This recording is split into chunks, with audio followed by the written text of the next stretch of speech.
everyone, I'm Jessica Stutzman and welcome back to the Millcreek Government Channel. Lighthouses are popular tourist attractions for photographers, historians, artists, and just about anyone who enjoys being on the water. As the gateway to both Presque and Lake Erie, we are fortunate to have 3 beautiful lighthouses in this region that have served as aids to nautical navigation throughout history. With us today to discuss our local treasures is the new Executive Director for the Presque Lighthouse, Emily Butler. Emily, thank you for joining us here today. Thank you, I'm excited to be here. Well, I am too, and I mentioned that you are the new Executive Director. Can you tell us what helped you land your role here in Erie, PA? Yes, so born and raised in Pittsburgh, so I grew up coming up to Presque. I can't remember if I've ever actually visited any of the lighthouses, but I have worked in preservation for my entire career. My master's degree is in preservation, and most recently I just moved here from Phoenix, Arizona, where I was working at a place called Taliesin West, which is a Frank Lloyd Wright site in Phoenix. Wonderful. Well, we are glad to have you here. So thank you, and I hope you're enjoying our beautiful Erie, PA summers. Much better than Phoenix summers, so yes, I am. And then you just get ready for our winters because those are a treat. So, but just diving right into our show today, why are lighthouses so important to the city of Erie? So the city of Erie really grew up because of its location on the water, of course. It is a port city first and foremost, and that's really sort of how it became what it was and what it is today. So the lighthouses were really key in its development. So very early on, the merchants who wanted ships to come into port, obviously the more ships that are able to safely come into the port city of Erie, the more money that they can make, correct? So the first lighthouse that was commissioned was the Erie Land Lighthouse. Then it was actually referred to as the Presque Lighthouse, which is different than we know it today. That one was actually first commissioned in 1818. Its claim to fame is that it was the first lighthouse on the Great Lakes, not just on Lake Erie, but to be put into commission.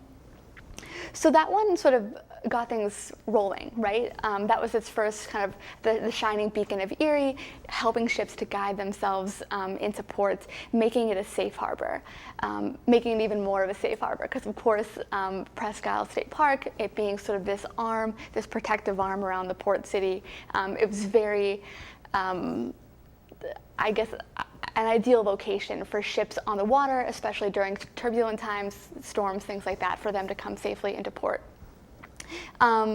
So a lot of people, I think, are surprised to realize that there are, in fact, 3 lighthouses in the city of Erie. For a relatively small city on a Great Lake, that's a significant amount. So the land lighthouse was first, and then the North Pier light was constructed on the pier. And that one was constructed because there's a very narrow channel, and if you were to look at an aerial view of Presque State Park and how ships need to come into that channel, very, very narrow.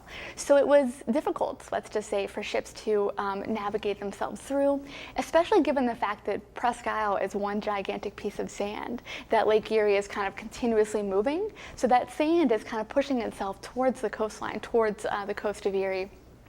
So the North Pier was constructed right around the same time that they also dredged out the channel, built the North Pier and the South Pier, creating a uniform channel depth so that large freighters could get in, again, making the port city even more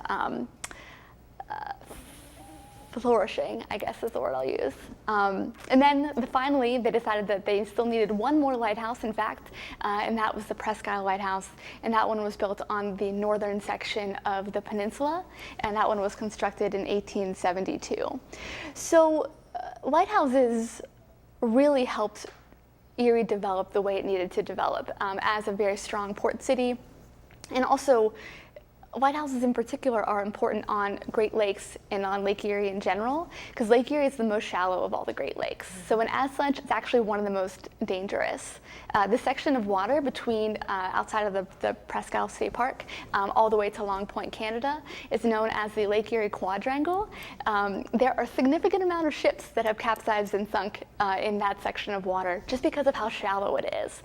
Incredibly dangerous when storms pick up. I don't know if you have ever been on the peninsula when storms have picked up? Yes, I have been. I've been on the peninsula when water spouts form, and they form quickly. And I love that you're talking about this, because I feel like we're heading toward talking about shipwrecks, because I feel, first of all, I've read a lot of Lake Erie shipwrecks books, and I've just finished one on the shipwreck, the Atlantic. Okay. So that was a good one, but that one was, you're right, it's right off Long Point. And I feel like some of the storms that took ships down, they happened, I just noticed a few of them reoccurring in November, and we know that, between the storms that come quickly, and we always say in Erie, like, just wait 10 minutes, the weather will change.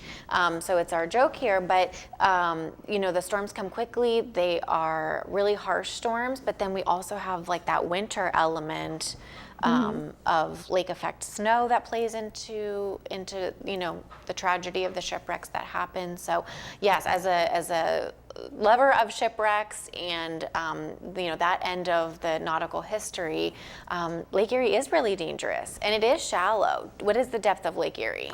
Lake Erie at its deepest point is only 210 feet deep. And when you compare that to Lake Superior is 1,333 feet deep. Yes. This is a significant difference. It is. Yeah. And we do have the thermocline. So when divers go, shipwreck divers go diving to see these shipwrecks, the water just instantly goes from a normal temperature to being very, very cold. And I think that it has caused some shipwreck divers to dive further than they should, and we also know that that's very dangerous. Absolutely. That can be, very dangerous, but it's also kind of excellent for the ships that are down there, because the extreme cold water, as long as they remain in that same temperature consistently, it's actually really great for preserving wood ships in particular. So we're fortunate to have well-preserved, interesting but dangerous to explore shipwrecks under there. Absolutely. And I know that diving is a big sport in Erie. Yes.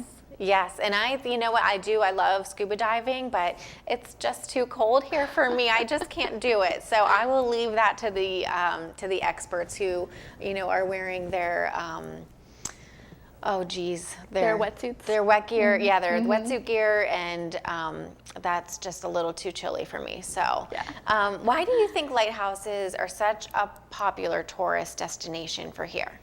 So I think there's this sort of romanticized view of lighthouses, right? It's sort of this callback to a previous time, a more romantic time when everything traveled by ship, right? Really, up until about 150 years ago, everything traveled by ship. Not just goods, but ideas, people. That is how different cultures were transferred to one another. Everything came by ship, and lighthouses were sort of this beacon, right? Like, welcome to our shores. We're inviting you in. We want you to arrive safely. We want to receive everything that you have to offer, right? So I think that is a very romantic view of lighthouses. I think people think about that when they want to come visit them. It's sort of just this welcoming beacon. That's really this beautiful architectural monument to the way that we used to move things around the world, and how we became such a multicultural country as we are today. And it's like it happened at such a slower pace. It kind of reminds me of, like this romanticizing, like taking a ride on a train, you know what I mean? And that's becoming popular again. I think you take in the scenery. I think you enjoy the journey and not just the destination. So absolutely. And then I just did a quick Google search because, diving down the rabbit hole of lighthouses, I wanted to see how many were on the Great Lakes. And there are a lot. And I know in the past there have been passport books that have been done where you can get stamped, at each lighthouse that you hit.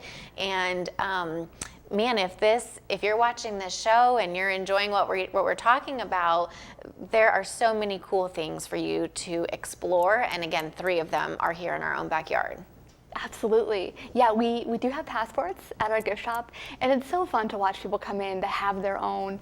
Some people are on their third, fourth, and fifth passport books, and they just go around the country, or around the world really, and they visit lighthouses, and that's their thing. And the Great Lakes are a great way to explore that, because you can kind of start anywhere really, but even in just this stretch near us, from Ohio to New York, you can see a ton. And Michigan has more lighthouses on any coastline in the world, I believe.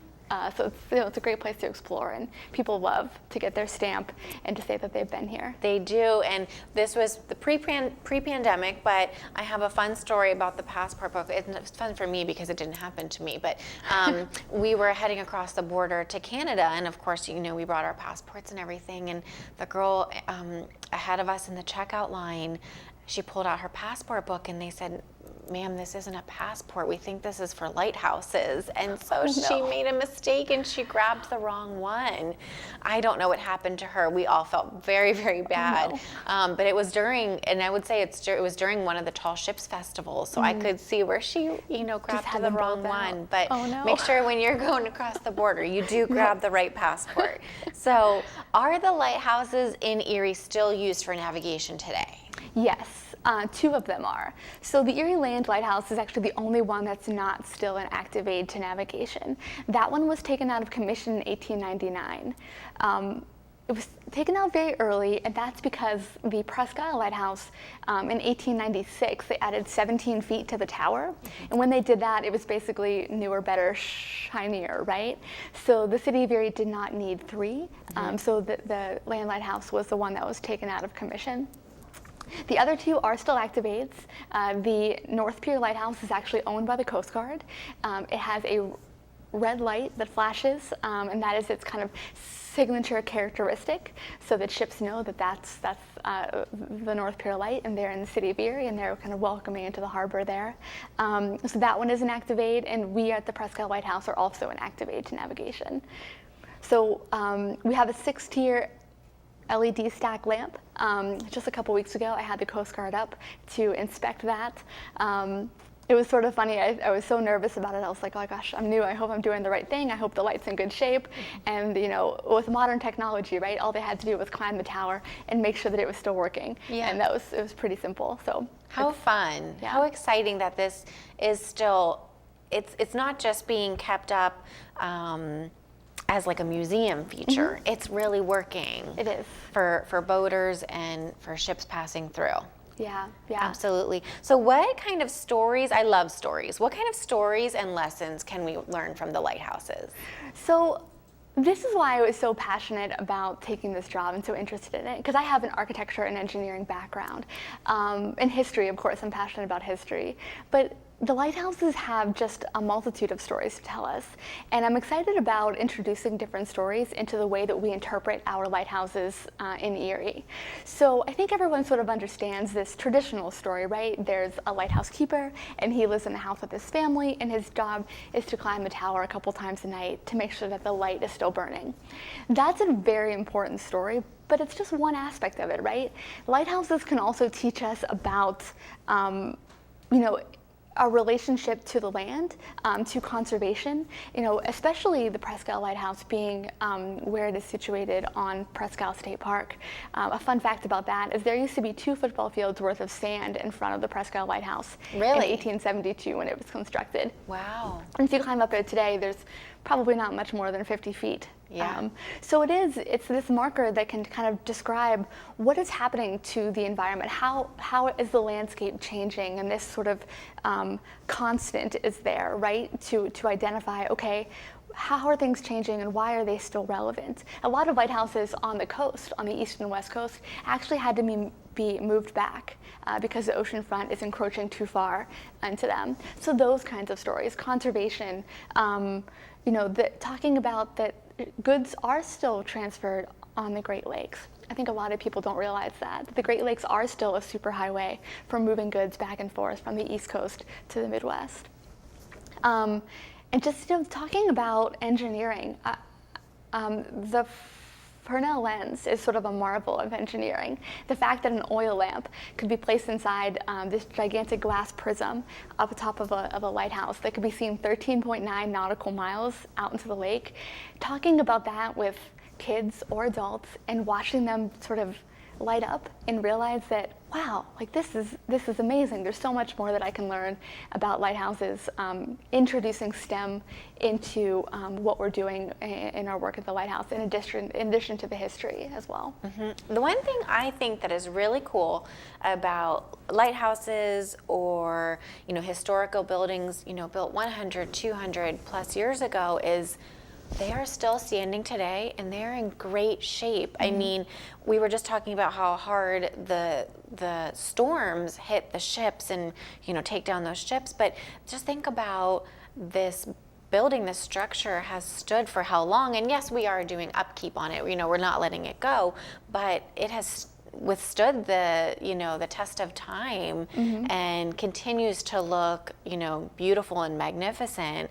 I think that is such a neat thing, again, that hundreds of years ago this was built, and moving forward into the current day, it still looks fantastic. Absolutely, absolutely. And I'm a preservationist, so I'm a little biased, but the adage of they don't build them like they used to is absolutely true. Yes. So the Presque Lighthouse is, the tower is 5 courses thick of brick, and the house itself is 3 to 3.5 courses thick. That's a very solid structure. When you're inside that lighthouse and there's a storm going on outside, the windows will let you know there's a storm, but if it was completely sealed, you wouldn't hear a thing. It is impeccably built. I mean, the craftsmen, the local Erie craftsmen that constructed this, they're just so skilled and they put so much effort and time, and it really does stand the test of time. So these structures will be around hopefully forever if we keep doing our job well. Yes. So what are your future plans and goals for the lighthouses? So I am so excited to be able to collaborate with other partners in the city of Erie. I mean, I think that Erie does such a great job of celebrating its culture in general and its history, its maritime history. It's a source of pride. You always see the flags that say "Don't give up the ship," and we of course have the Brig Niagara and the Erie Maritime Museum. Yeah, that's flying high at our house too. Okay, so. good. And there's such pride in that, and so I'm so excited about working with partners like the Erie Maritime Museum, the Hagen History Center, other,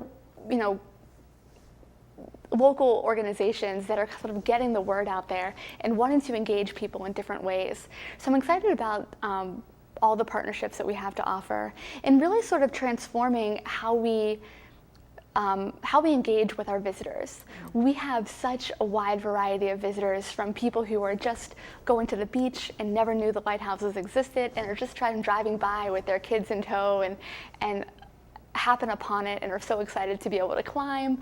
And I really want to create an experience for everyone, right? Whether you have 10 minutes or 2 hours to spend at the lighthouse, I want you to walk away with, oh, I never thought about that. This is what a lighthouse is for. And it's not just for, navigating ships. It's so much more than that. It ties so directly into the history here. So yeah, just working on interpretation, getting more educational programs, bringing more students to both the Presque Lighthouse and the Erie Land Lighthouse. So excited that we have entered into a relationship with the Port Authority to manage the Erie Land Lighthouse as well. It's in a Lower East Side neighborhood in Erie, and it's right next to a park. And I also happen to live next to there, so I get to experience this all day, every day. The kids that come to that park love that lighthouse, and they're so interested in it. They always come up to me and want to know and want to ask questions. And I think that the Land Lighthouse really can be such a community resource in particular, kind of bringing kids in that never knew there were lighthouses right in their backyard. Right. You'd be surprised how often people don't explore their own backyards and don't know what resources they have available to them. Right. So it's my goal to make those resources abundantly available to them and get them excited about it. And I love that goal because, I did go to school here locally, from elementary to high school, and I am trying to take a minute here to think, I don't know that any of our history books ever covered Erie history, maritime history, and so I feel like any history that I know about Erie, I had to seek out myself. And so I think that's interesting I love that, trying to incorporate, again, the local children. They should know these stories growing up. And, I think that, again, having an interest in it, I seek out these stories. But I think it would be great to share these with children so they know that this is a part of their, Erie community, their Erie culture. So I really like that. Absolutely. Okay, so the buildings are unique in that they are challenging to preserve because we mentioned there are storms. But what as a preservationist, what do we need to do for these buildings moving forward? So each one is different, which I love. They kind of each need different things, right? And what I think is most interesting is that they are still functional buildings, right? The Presque Lighthouse and the North Pier Light, they do still need to function as activates to navigation. So there's always that component. So luckily, the Presque Lighthouse and the Land Lighthouse are in impeccable shape. I mean, they've done such a great job keeping them up and maintaining them. But things we need to consider are, we of course want to be open to the public, but putting 12,000 people a year through what was essentially a private home is, we have to consider wear and tear on the structure. How do we manage foot traffic? What kind of things do we need to be sort of proactively thinking about in terms of like structural shoring and, just kind of protecting the beautiful finish work and on the floors and things like that. So this sort of proactive understanding of, yes, we want as many people to visit as possible, but we do need to balance that with the protection of the structure. Yeah, absolutely. And I think allowing people to come through, they take that away. They want to help you preserve it. And it's not just, like I said, it's not just a museum piece. It's something they're actively involved in now. Exactly. And I think that's how we preserve structures in general. They can't simply be a building that has, that's under a gigantic glass box. We've all been to museums like that, right? Where they have their velvet rope up and you cannot cross.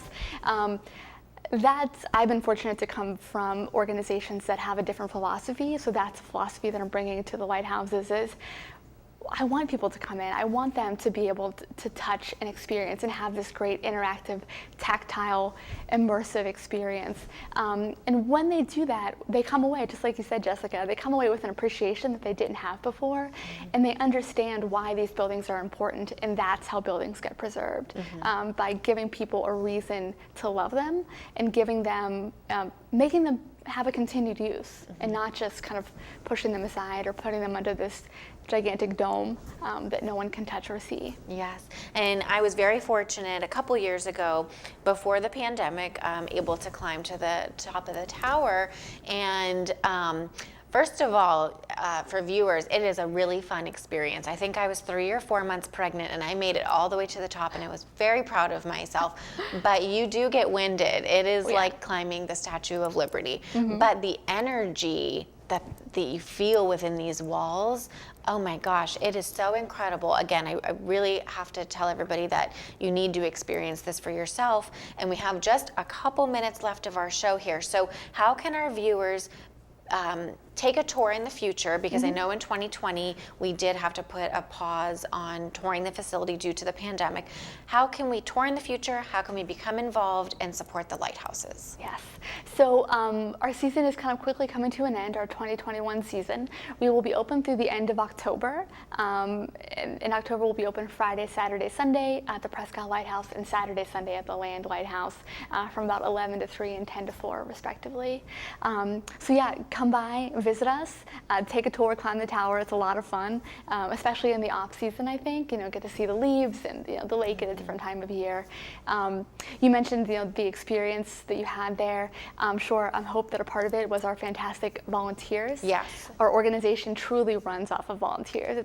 It's spectacular. These people are the most dedicated, intelligent, group of volunteers that I've ever had the great pleasure of working with. So we are actively recruiting volunteers as well. So if anyone wants to kind of be a part of us and join our team and have fun every, a couple days a week or 1 day a week in the summer, that's a way to be involved. That's, I think, is the most fun way to be involved. And then, of course, supporting. We are a member-based organization, so you can become a member and climb every lighthouse for free all summer long or all season long, which is a great way to support us. And visiting our website is the way to kind of get all of that information to become involved. Emily, thank you so much for being here with us today. I'm so excited to have you on board. I can't wait to do another on-location tour of the Lighthouse and just learn all those stories, like you said, those tucked away stories that we can teach our viewers. So Emily, thank you so much for being here with us today. Thank you so much, Jessica. Viewers, this was a really fun, exciting show about all 3 lighthouses here that we are fortunate to have in the Erie, PA region. And again, this organization does encourage you to go to the lighthouse, take tours of the lighthouse, go to the top. And one thing we didn't mention was their gift shop. A lot of local artisans and authors are a part of showing off their talents at the gift shop. So please go to their website and to their Facebook page to learn information. But I want to thank you for tuning into the Millcreek Government Channel today. And until next time, have a great day.